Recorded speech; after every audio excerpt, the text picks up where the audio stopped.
say you are from a Sikh family, that means a priestly family. Yeah. A Sikh priestly family, right? How did you get from, okay, this makes sense, but what do I do next, or how do I get into this, or what was the thought process in between? Well, the first time you read it, it's nothing more than a good Literature, read. yeah. It's nothing more than a good read. It's just a subject. But I thought it's fascinating. But I didn't know at the time, but it's impossible for you to read the Bible, the Word of God, Yes. and not have a change within. Yes. I guess that the seed had been sown. It was just a matter of when will it germinate, Yes.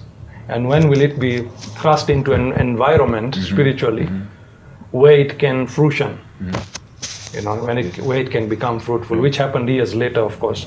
But at least the foundation, the seed was sown, and I believe it is that seed.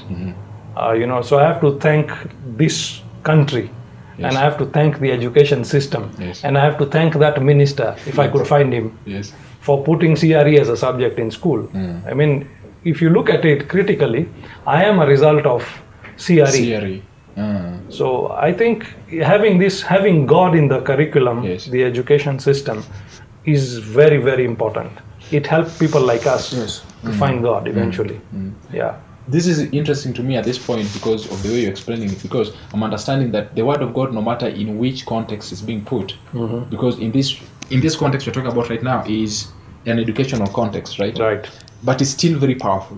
Oh yeah, it's very powerful. It shapes your understanding. In fact, it helps to shape your understanding on, like I said, not just what God made, but the way in which He made it, as in the order. You know, God is very orderly, and it explains why we are here. It goes on to explain what the purpose is. Man was made to glorify God. Yes. In the beginning, God. It starts at God. So if you don't start at God, then already we have a problem. And I believe it is the lack of God that has created all these problems that we have today. Yeah. It is the lack of God that plunges us into cultural disputes, you know, racial difference, hatred for one another, all these things. Economic crisis. Godlessness equals to economic crisis.